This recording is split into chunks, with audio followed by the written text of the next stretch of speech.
Hola jóvenes, ¿qué tal? Buenas tardes. Vamos a comenzar ahora con nuestra primera clase de la materia de producción y apreciación literaria. Esta es la materia que van a llevar durante su tercer semestre, ¿sí? La versión 1 de esta materia. Ok, ¿de qué se compone el módulo o la materia de este semestre? Está compuesto de 3 unidades, que es Poesía 1, Arte Racional e Irracional, la unidad 2, Poesía 2, la plasticidad del lenguaje, y unidad 3, Dramaturgia de significaciones de la vida y la muerte. ¿De acuerdo? Este es nuestro componente total de este semestre. Ok, vamos a ver entonces nuestra primera unidad, que es la Poesía 1, Arte Racional e Irracional. Vamos a ver el contenido, vamos a ver con la literatura como arte, marcas de literariedad en el discurso estético, lenguaje literario, formas de representación, origen y características del género lírico, elementos estructurales del género lírico, fondo, forma, corrientes literarias, el neoclásico y el surrealismo, la gramática inglesa. Ya saben que nuestra materia se compone de español, inglés o literatura, en este caso de inglés, que sería el simple present, y el vocabulario en inglés, likes and dislikes, music, musical instruments and musical genres, y fruits and vegetables. ¿Sí? Ok. Vamos a ver entonces el primer tema de nuestra unidad 1. Sí, literatura como arte, tema 1. Esto lo van a anotar en su libreta, jóvenes, ¿de acuerdo? Lo que van a hacer es que de todo lo que vamos a hablar aquí, van a anotar lo que ustedes crean más importante. Sí, van a hacer sus notas según lo que ustedes consideren, ¿de acuerdo? Lo que yo les diga, saben que esto sí, anótenlo por favor, eso sí lo anotan. Bueno. El ser humano es un ser social, requiere relacionarse con sus semejantes para madurar física y psicológicamente hasta alcanzar la autonomía y necesita comunicarse para poder vivir en sociedad. Ya vimos en nuestro primer y segundo semestre que la comunicación o el proceso de comunicación es importante ¿para qué? Para transmitir nuestras ideas y sentimientos. Una cultura hace referente a los modos de vida, costumbres, conocimientos y desarrollos científicos, artísticos, industriales, entre otros, de un grupo social. Algunos ejemplos de manifestaciones culturales, como los bailes, la música o las leyendas de una región determinada, son lo que ustedes ya han visto, por ejemplo, en cuanto a las cosas que pasan en su comunidad. ¿Sí? ¿Conocen algunos ejemplos? Entonces, jóvenes, ¿por qué la literatura se cataloga como un arte? Ustedes ya investigaron por qué consideran que la literatura se cataloga como un arte. Ustedes ya lo vieron. Pero vamos a comenzar a ver qué son las bellas artes y podemos definir de manera más precisa el por qué la literatura se considera como tal. ¿Sí? Vamos a ver las bellas artes, jóvenes. ¿De acuerdo? Como bellas artes se denomina al conjunto de manifestaciones artísticas de naturaleza creativa y con valor estético. Las bellas artes se agrupan actualmente en 7 disciplinas, entre las cuales se encuentran la pintura, la escultura, la literatura, la danza, la música, la arquitectura y desde el siglo XX se incluye el cine como séptimo arte. ¿Cuál es el siglo XX? El siglo pasado, ¿de acuerdo? Vamos a ver el primero. La pintura. Les presento aquí una de las pinturas más sobresalientes de la historia, ¿sí? Que es la Virgen de las Rocas de Leonardo da Vinci. Recordemos, jóvenes, que Leonardo da Vinci fue uno de los más grandes visionarios en cuanto a la inventiva, la arquitectura, la escultura y la pintura desde su nacimiento en 1452, siendo un niño de una clase media alta, era hijo de un notario y una campesina, que se le apoyó a su talento desde que era un niño. Recordemos, por ejemplo, que otras de sus grandes obras, pues es la Mona Lisa o la Gioconda, que retrata una sonrisa secreta, según esto. Otra pintura sobresaliente es la Guernica o la Guernica, como algunos lo mencionan, de Pablo Picasso. Esto es uno de los artes más representativos en el cual se representa, a visión de él, lo que fue la Guerra Civil Española, ¿de acuerdo? Recordemos que Pablo Picasso fue uno de los grandes revolucionarios de la pintura, pues junto con Georges Braque fue creador del cubismo. El cubismo es un arte que refleja caras muy grandes, representando, por así decirlo, a máscaras africanas, pero en cierta forma deformes. Otro sería la escultura. Aquí les presento dos esculturas de lo más, pues, representativo o que siempre hemos visto, que es el David de Miguel Ángel, ¿sí? Este de aquí.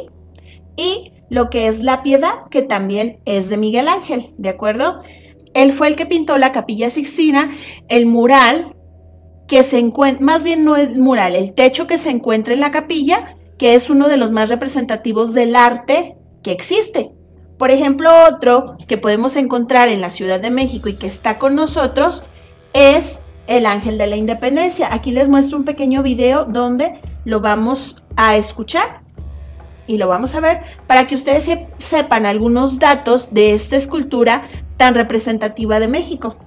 Algunos datos que quizás no sabías sobre el Ángel de la Independencia. En realidad su nombre es Monumento a la Independencia, ya que no es un ángel, sino una victoria alada, diosa griega de la victoria, también conocida como Nike. Y sí, de ahí viene el nombre de la marca deportiva y su famoso logo, pero regresemos al tema. Fue inaugurada el 16 de septiembre de 1910 por Porfirio Díaz. La columna mide 45 metros de altura, la escultura 6.7 metros, pesa 7 toneladas, está hecha de bronce pero recubierta con oro de 24 quilates. En 1957 se cayó por un sismo de 7 grados.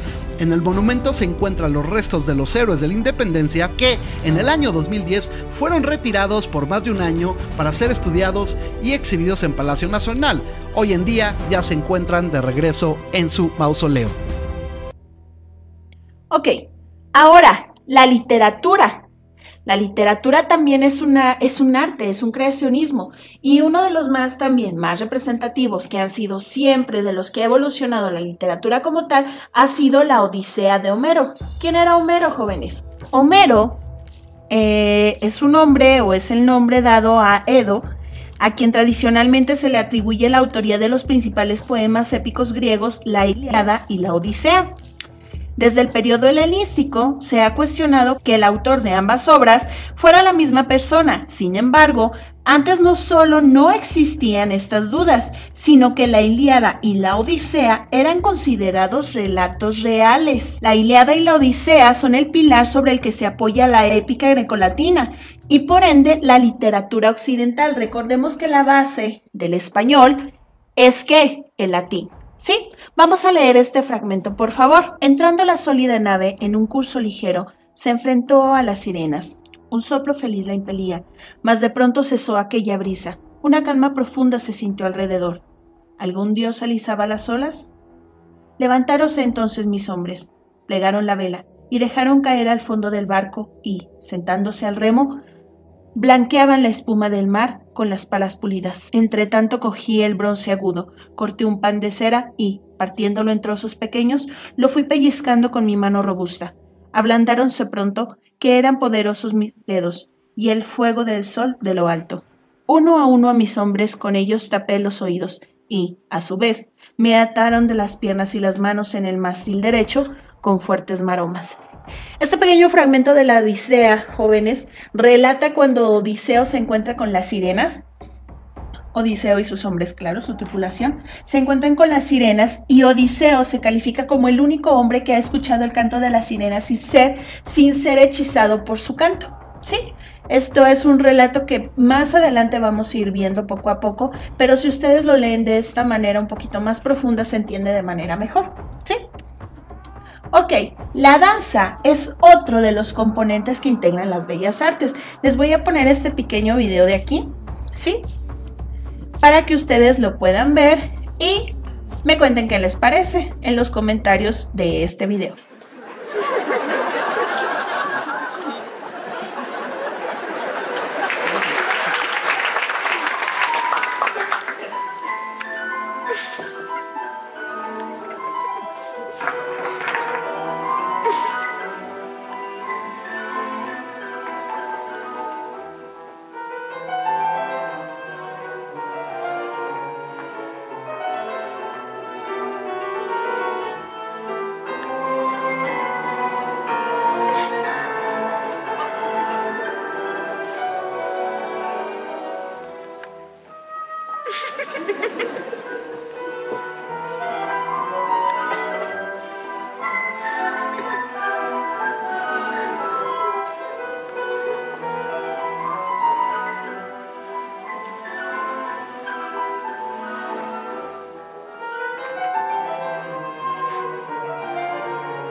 Ahora vámonos a la música. La música, jóvenes, siempre ha existido. Desde tiempos remotos, desde tiempos de la prehistoria, el hombre siempre se ha comunicado con música. Pero en este caso yo les puse a uno de los más grandes autores que existen o que existieron, ¿sí? Estamos hablando desde 1700, ¿sí? Uno de los que se puede considerar revolucionarios de la música, ¿sí? ¿Quién fue él? Beethoven, no el perro, ¿eh? Esta canción que van a escuchar fue compuesta en 1801 y estuvo dedicada a su alumna, la condesa Giulietta Guicciardi, de 17 años, y de quien se decía que estaba enamorado. El apodo Claro de Luna se haría popular después de la muerte de Beethoven, surgiendo a raíz de una comparación que el poeta y crítico musical alemán Friedrich Rellstab realizó entre el primer movimiento de la pieza y el claro de la luna del lago de Lucerna, que es otra canción, ¿de acuerdo? Vamos a escucharla.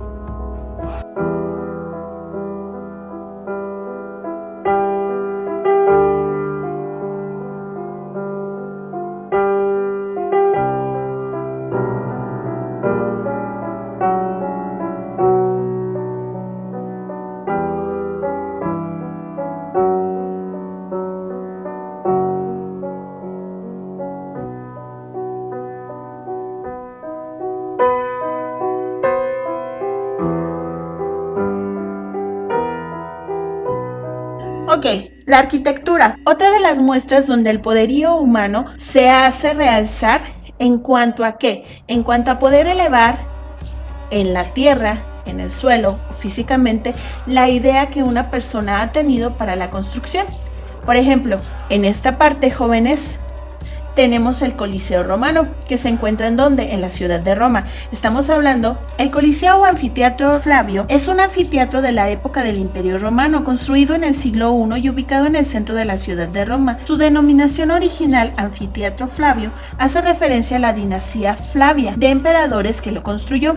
Su nombre posterior, Coliseo, y por el que es más conocido en la actualidad, se debe a una gran estatua que había cerca, el Coloso de Nerón, que no ha llegado hasta nosotros, o sea, esta estatua se perdió en el tiempo. Por su conservación e historia, el Coliseo es uno de los monumentos más famosos de la antigüedad clásica. Fue declarado Patrimonio de la Humanidad en 1980 por la UNESCO y una de las 7 maravillas del mundo moderno el 7 de julio del 2007. La UNESCO, jóvenes, es la Organización de las Naciones Unidas para la Educación, la Ciencia y la Cultura. Y en este caso, este es un poquito más conocido por nosotros. ¿Cuál es? Es el Palacio de Bellas Artes. Es un recinto cultural ubicado en el centro histórico de la Ciudad de México, que es considerado el más importante en la manifestación de las artes en México y una de las casas de ópera más renombradas del mundo. Jóvenes, fue construido por mandato de Porfirio Díaz, o sea, estamos hablando que fue desde antes de 1910, pero su construcción se empezó a retrasar por ciertas cuestiones. Luego les mostraré algún video pequeño de la historia de este hermoso recinto. Lo he visitado y es muy, muy bello. Sí, y en este caso les voy a mostrar 2 videos en los cuales se presenta el Palacio de Bellas Artes y otra de las arquitecturas que existen en México, que es el Zócalo de la Ciudad de México o la plancha del Zócalo, plaza principal, etc. ¿Sí? Vamos a ver el primero.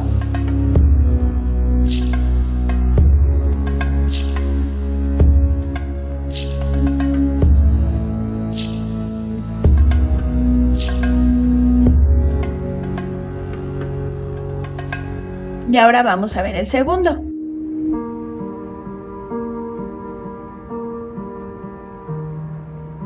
Este es el Zócalo de la Ciudad de México, pero ¿sabes qué significa su nombre?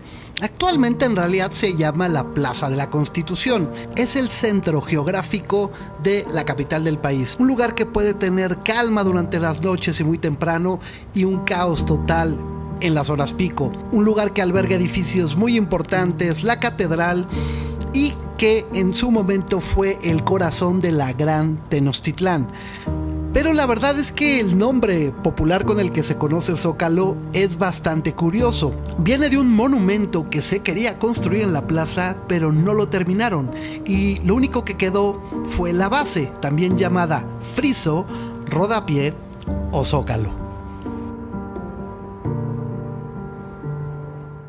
Si gustan buscar a esta persona, se encuentra en TikTok como Post and Fly.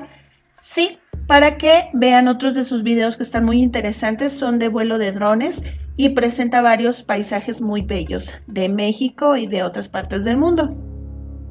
Vámonos al cine. Ahorita vamos a ver este video en el cual se presenta la historia del cine. Voy a tratar de que se vea un poquito más rápido de lo que es, o lo voy a cortar para que ustedes aprecien únicamente lo que es. Si gustan seguir el canal, se los voy a proporcionar al final de este video, ¿de acuerdo? Para que vayan y lo apoyen, sigan este canal que es muy bueno. La obsesión por la imagen en movimiento viene desde siempre, y con desde siempre nos referimos a la prehistoria. En las famosas cuevas de Altamira en España, entre otras pinturas rupestres, figura el dibujo de un jabalí de 8 patas. No era un ser monstruoso que habían inventado. El anónimo y primitivo ilustrador había querido recrear a la bestia en acción. Jamás imaginó que con esto se convertiría en el primer animador de toda la historia. Sí, podríamos decir que fue un pionero del cine. Más adelante, los egipcios, los griegos y los romanos también mostraron su preocupación por capturar a través de dibujos sucesivos la idea del movimiento. En Asia aparecieron las sombras chinescas, que consistían en juegos de sombras sobre una superficie blanca, iluminadas por luz ubicada a espaldas de la gente. A su vez, las sombras chinescas inspiraron en el siglo XVII la creación de la linterna mágica. Este aparato óptico consistía en una caja que tomaba imágenes del exterior y las proyectaba en su interior para luego funcionar a la inversa. Pero la época decisiva para el surgimiento del cine fue en el siglo XIX. En Gran Bretaña ya estaba en marcha la revolución industrial desde el siglo anterior, lo que trajo un gran número de avances tecnológicos como la electricidad y la locomotora a vapor, avances que modificaron para siempre aquella parte del mundo y luego a Europa en su totalidad, ya que se estableció la producción en serie, el desarrollo del capitalismo, la migración del campo a la ciudad y la independencia económica. Las innovaciones estaban a la orden del día. Uno de los inventos de aquella época fue la fotografía. En 1816, el científico y terrateniente francés Joseph Nicéphore Niepce crea la cámara oscura, un aparato que no alcanzó a la perfección hasta que Niepce conoció a su compatriota Louis Daguerre, quien perfeccionó el invento gracias a una variación de su autoría. El daguerrotipo, tal como se lo conoció, vio la luz en 1839 y se convirtió en el primer dispositivo fotográfico presentado al público. Otra figura clave para el surgimiento del cine fue Peter Mark Roget, médico inglés que en 1824 presentó la tesis de la persistencia retiniana. Según esta teoría, una imagen se queda en nuestra retina durante una milésima de segundo, por lo que podemos ver la realidad como una secuencia ininterrumpida de imágenes y también calcular detalles como la velocidad. A su vez, el físico belga Joseph Antoine Ferdinand Plateau descubrió que el ojo humano ve unas 10 imágenes por segundo, que el cerebro toma como una sola imagen continua. A partir de este concepto se realizaron varios efectos ópticos como el traumatropo, que consistía en un disco con una imagen distinta en cada lado y que al girarlo parecen formar parte de una única imagen. El ejemplo del pájaro y la jaula ya es un clásico que todo el mundo conoce. Promediando el siglo XIX apareció uno de los primeros nombres fuertes en el nacimiento del cine, Thomas Alva Edison. Para 1891, Edison ya era un reputado inventor gracias al fonógrafo y la lámpara. Con su ayudante William S. Lorry Dixon, creó y patentó el kinetoscopio, un aparato que capturaba imágenes en movimiento y las plasmaba en una cinta Eastman perforada. Edison se había inspirado en el sopraxiscopio, creado en 1879 por Edward Muybridge, quien había recurrido a él para desarrollarlo y sumarle el registro de sonido. Edison se apropió del concepto y junto a Dixon hizo su propio camino. No logró agregarle la grabación de sonido al kinetoscopio, pero marcó un precedente al crear en 1893 el primer estudio bautizado Black Maria. El 20 de mayo de 1891 se realizó la primera proyección en sus laboratorios y para una convención de la Federación Nacional de Clubs de Mujeres de los Estados Unidos, pero las funciones de kinetoscopio resultaron limitadas y su alcance siempre fue en ámbitos privados y para un grupo selecto de personalidades. El perfeccionamiento del kinetoscopio y su masividad llegó desde Francia de la mano de los famosos hermanos Louis y Auguste Lumière.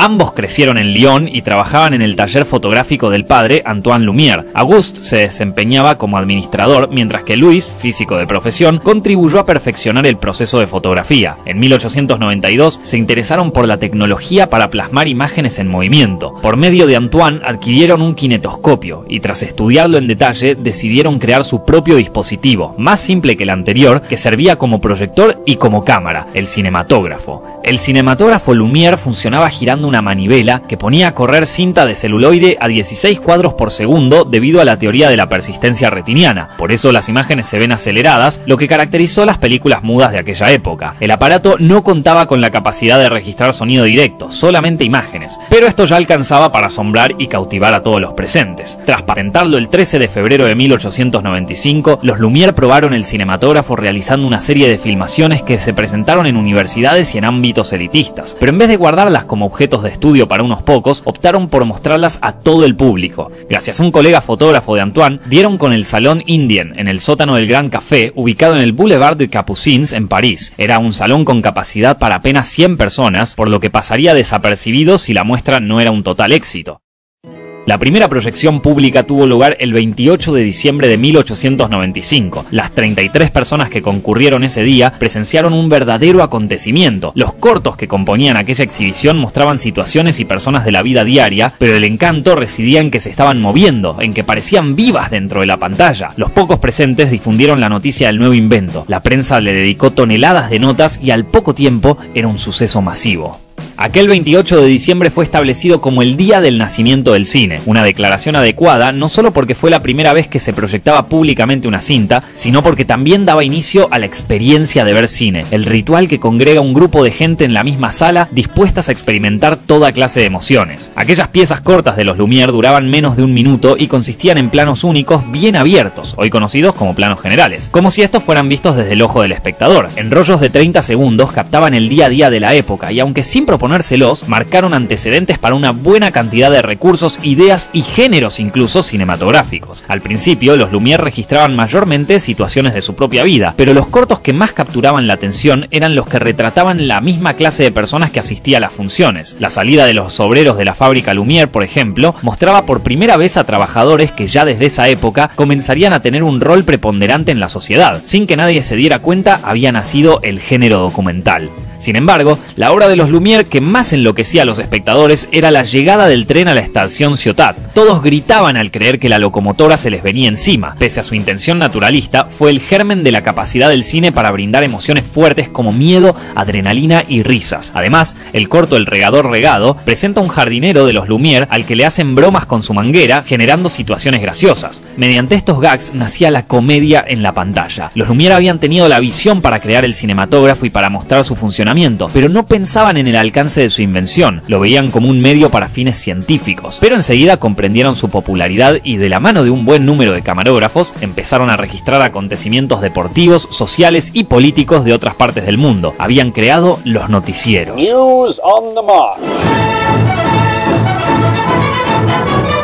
El cinematógrafo había marcado una revolución que se extendió a proyecciones en las principales capitales europeas y pasó a formar parte de los entretenimientos de ferias, pero uno de los pocos afortunados que estuvo en la mítica función del 28 de diciembre fue el responsable de llevar este nuevo invento a otro nivel. Estamos hablando del mítico Georges Méliès. Nacido en 1861, Méliès era el hijo de un acaudalado zapatero, pero desde chico mostró interés por el arte. Comenzó dibujando y también se interesó por el teatro. Un viaje a Inglaterra también lo acercó al ilusionismo. Luego volvió a París para trabajar en la empresa de la familia, aunque su desempeño con las máquinas le serviría para el futuro. Cuando su padre murió, decidió no seguir con la compañía. Vendió su parte y compró el teatro Robert Houdin. Allí montó sus espectáculos que combinaban magia y actuación con escenografías y artilugios fabricados por él mismo. En paralelo, trabajaba como periodista e ilustrador. Podríamos decir que era un hombre bastante inquieto. Tras quedar maravillado con aquellas primeras proyecciones, el denominado mago de Montreux quiso adquirir un cinematógrafo, lo que le fue negado por los Lumière con la explicación de que a la larga dejaría de ser un negocio rentable. De hecho, ambos pronto desaparecieron del ámbito cinematográfico, pero sin darse por vencido, Méliès consiguió una versión del kinetoscopio por el lado del electricista inglés Robert Paul y comenzó a hacer sus propias filmaciones. Al principio se asemejaban a los registros naturalistas de sus colegas franceses y de otros precursores, pero en un momento hizo un descubrimiento. Durante un rodaje que tenía en la Plaza de la Ópera, la cámara se atascó y debió arreglarla en el acto para que volviera a funcionar. Cuando vio el material filmado, notó que una toma con hombres saltaba a otra con mujeres y que un autobús se transformaba de golpe en un vehículo fúnebre. De casualidad, Méliès había descubierto la que sería una herramienta fundamental del cine: los efectos especiales, el corte y, por qué no, el montaje. De esta manera, decidió experimentar por ese lado y usó sus hallazgos para crear más mágicas obras de ficción. A lo largo de cortos cada vez más ambiciosos, Méliès innovaba con trucos de cámara que funcionaban como extensión de su oficio como mago. Para ser más exactos, Méliès inventó el fundido a negro, el fundido encadenado, la sobreimpresión y la ilusión de objetos que se mueven solos y personas que se transforman en otras o en seres de fantasía. También construyó decorados, supervisó vestuarios y se encargó de la continuidad narrativa, ya que le interesaba contar historias y no quedarse en trucos asombrosos. Los cortos de Méliès incluían criaturas mágicas, demonios, fantasmas, logrando hacer posible lo imposible, pero ninguno sobresale tanto como Viaje a la Luna de 1902. Inspirada en los libros de Julio Verne de La Tierra a la Luna y Los primeros hombres en la Luna, esta epopeya con humanos que hacen contacto con los selenitas, unos humanoides lunares, es la obra cumbre del director. Asimismo, sigue siendo la piedra fundacional del cine fantástico, sobre todo la ciencia ficción. Al igual que Edison, Méliès montó su propio estudio, todo vidriado para aprovechar la luz natural, y él mismo hacía de director, actor, productor, escenógrafo y hasta revelaba los negativos, pintaba algunos fotogramas y salía a vender sus invenciones.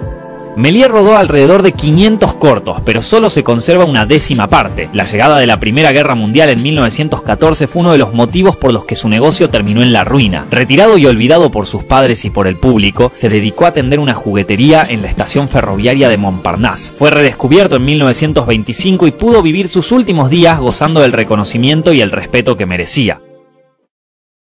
Los hermanos Lumière, al igual que Méliès, no estaban solos en estos amaneceres del cine. También podemos nombrar a otras figuras que tuvieron su importancia y en más de un caso alcanzaron la categoría de marcas. Charles Pathé fue el primero en tratar de sincronizar seriamente imagen y sonido, mezclando fonógrafo y el cinematógrafo. Los resultados no fueron muy satisfactorios, pero significaron un gran paso. De todos modos, Pathé eligió seguir vinculado al cine desde la producción y la distribución, y terminó fundando una de las empresas más emblemáticas que lleva su apellido. Uno de los colaboradores artísticos de Pathé era Ferdinand Seca. A principio ejerció tareas delante y detrás de cámara. Tal como lo hizo Méliès, él también incursionó en la fantasía, incluso innovando al filmar con tamaños de planos más cerrados, pero en 1913 abandonó las cámaras y se dedicó al área comercial de Pathé. También en Francia, Léon Gaumont inició sus actividades como vendedor de proyectores, pero se volcó a la producción, donde se convirtió en un hombre fuerte a nivel mundial. Alice Guy, su secretaria personal, tiene el honor de haber sido la primera en haber filmado una película narrativa, El Hada de los Coles, en 1896. Desde Gran Bretaña, la escuela de Brighton, formada por un grupo de fotógrafos, hizo una serie de pruebas que serían revolucionarias. A la par de Méliès, descubrieron y desarrollaron el montaje, es decir, la acción de unir dos fragmentos de cinta para lograr la continuidad o darle otro sentido a la película. Y la escuela de Brighton también fue la primera en rodar una misma situación desde distintos ángulos. Entre los nuevos directores también apareció un ex colaborador de Edison, el estadounidense Edwin Porter. Su obra maestra, Asalto y robo de un tren, de 1903, tiene un valor crucial. Es la primera película de acción, el primer western, y presenta dos novedades técnicas. Es la primera en utilizar el montaje paralelo, para que los espectadores pudieran ver dos acciones ocurriendo al mismo tiempo, y el primer plano medio, para mostrar de la cintura para arriba a un personaje disparando a cámara. Hoy aprendimos que el séptimo arte tiene antecedentes en la época de las cavernas, que la obsesión por capturar la imagen en movimiento fue perfeccionada durante los siglos y que una serie de inventos como la fotografía dieron pie al cine. Edison dio el primer paso grande, los hermanos Lumière lo perfeccionaron y oficializaron, y Méliès supo sacarle el jugo a todas sus posibilidades. Hoy la mayoría de aquellos films primigenios siguen siendo restaurados y pueden ser vistos gracias a las plataformas en internet. En 1995, conmemorado los primeros 100 años del cine, los hermanos Lumière fueron homenajeados en el especial Lumière y compañía, en el que grandes directores contemporáneos filmaron cortos de 52 segundos con un cinematógrafo y usando la luz natural. En 2010, Martin Scorsese estrenó Hugo, acerca de un niño que conoce a Georges Méliès y lo rescata de su anonimato. Un maravilloso homenaje de un maestro del cine a uno de los creadores del cine. Después de que ya vimos el video de los orígenes del cine, ¿por qué ustedes creen que este también se convirtió en el séptimo arte? Esta pregunta, cópienla a su libreta y respóndanla ahí, por favor. Vamos a hacer la actividad 1, jóvenes, ¿sí? Me van a buscar 5 obras más representativas de cada una de las bellas artes a nivel mundial. Únicamente anoten el título de la obra y el nombre del autor. Por favor, agreguen color y estilo a su trabajo, ¿sí? O sea, que se vea que es de ustedes. Vámonos al tema 2, jóvenes. Marcas de literariedad en el discurso estético.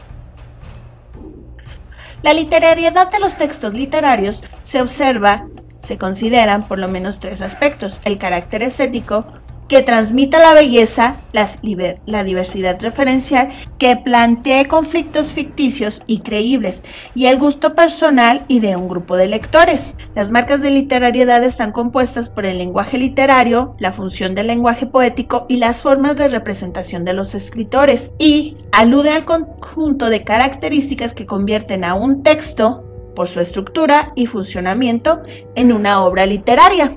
Por ejemplo, una obra literaria clásica del idioma español es El Quijote de la Mancha. ¿Sí? Pero, por ejemplo, una obra literaria que fue el boom cuando yo era adolescente fue Harry Potter. Otra obra que incluso algunos de ustedes han visto, que pasó de ser un libro a ser una serie más bien, fue Game of Thrones o Juego de Tronos, ¿sí? Ahora, como subtema vamos a anotar lenguaje literario, ¿de acuerdo?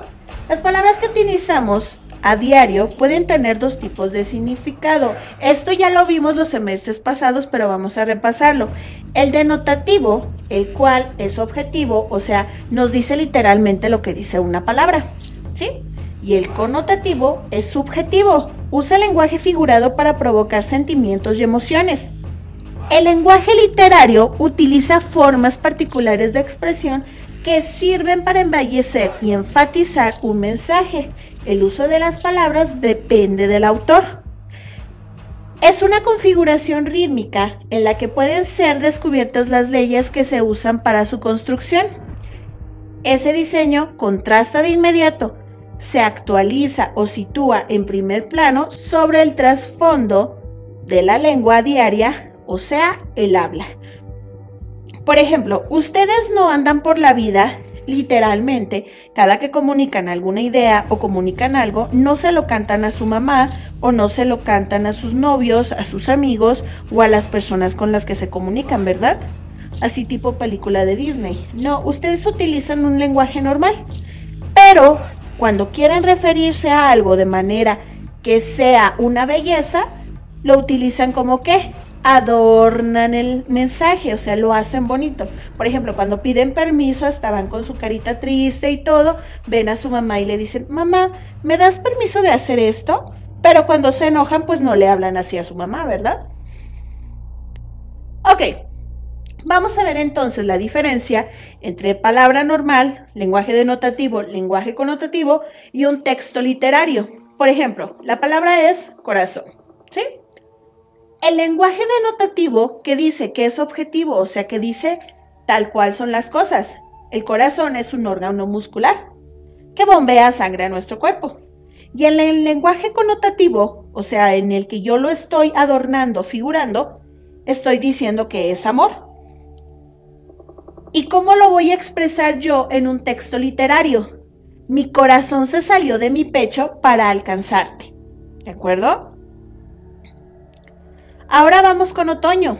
Otoño es una estación del año, pero a veces también significa que es vejez, o sea que se va terminando.